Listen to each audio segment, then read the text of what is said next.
to continue with the plans and processes that were already in place, and gives you now an even better platform to make sure that all those goals and objectives that were set previously will be seen through. Yeah, good evening, Paul. Thank you very much. It's good to be on your show.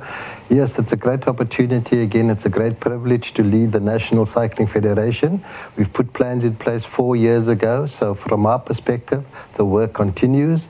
Our riders have been performing exceptionally well over the last 4 years, and it's our duty now to continue to support them and also to unearth new talent. We need to get the youngsters on bicycles, get them up to a level so that they can be the stars of the future and represent Team South Africa. And we've got some great events lined up, for youngsters to aspire towards. And, I just think about in 5 years' time, 6 years' time, we've got the Commonwealth Games in 2022. So any youngster, the age 15 to 17, should really be looking at that and say, I want to be part of Team South Africa come 2022. And we have to create that plan, that platform for them to get involved and develop them to a level so that they can realize those dreams. Indeed, William, speaking of those big and special events, of course, Durban 2022 will be the first Commonwealth Games in history, as you said, but it will be the first ones not to feature track cycling as a result of perhaps not having a suitable velodrome. What is being done about this and to make sure that the next time an event of this magnitude comes into the country, we are able to facilitate and accommodate those kind of games? Look, at this point in time, we haven't given up on track cycling being part of the Commonwealth Games.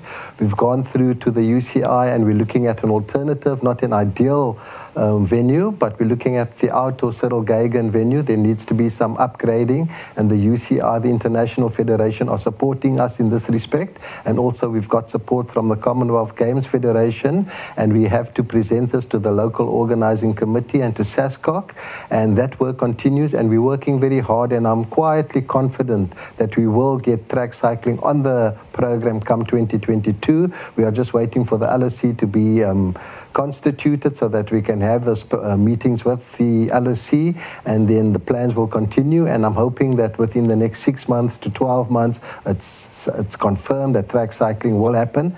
And it's very important for us to do that because there are 13 gold medals on offer on the track, and cycling should never be left out of that. So yes, there's a lot of hard work, but I'm quietly confident.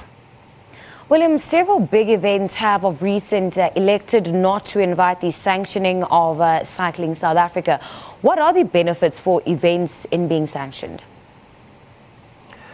Well, it's good to have so many events in the country, and Cycling South Africa would like to partner with all event organizers. It's important that event organizers work through Cycling South Africa, and we ensure that the events are safe for our riders, and we just have a very well coordinated calendar. So the benefits really for our cyclists in terms of sanctioning, events having been sanctioned through Cycling South Africa, there's a stamp of approval, there's approval in terms of our officials being able to officiate and ensure the safety of the event, and it's great to have the event under the auspices of the National Federation.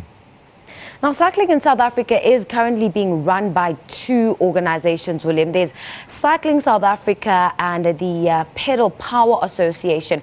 How is this power sort of split and distributed between the two to obviously benefit the greater sport of cycling? Well, actually, that's a little bit of a misconception. Pedal Power has a very unique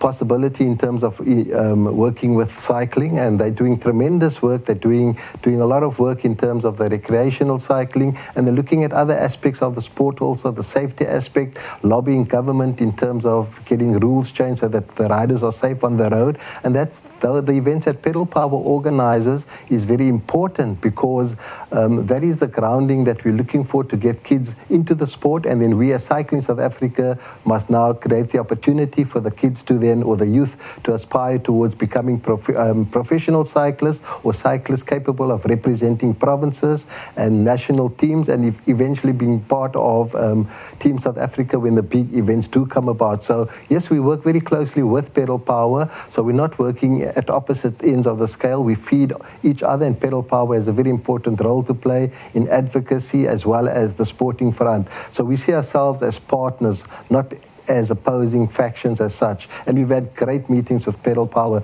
Just today I had a meeting where Pedal Power was involved in terms of the Quebec movement, in terms of getting kids on bicycles. And it's all about just creating the opportunities for riders, for youngsters to be on bicycles. And we as Cycling South Africa must then give them the further opportunity to become competitive cyclists.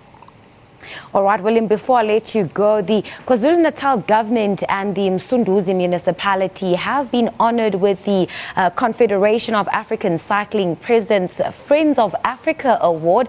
And this is, of course, for their contribution toward the development of the sport of cycling in the country and, of course, on the continent. What would you say this award means for Cycling South Africa?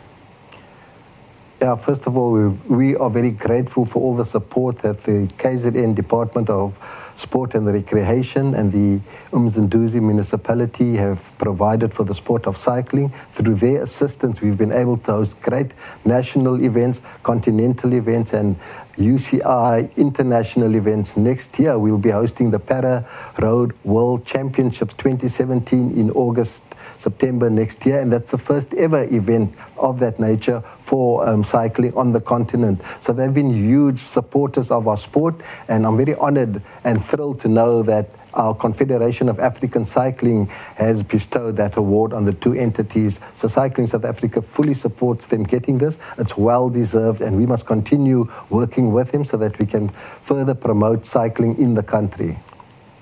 Fantastic. William Newman, thank you so much for your time. That is the newly re-elected president of Cycling South Africa, taking us through some of the milestones and triumphs that Cycling South Africa has been seeing over time.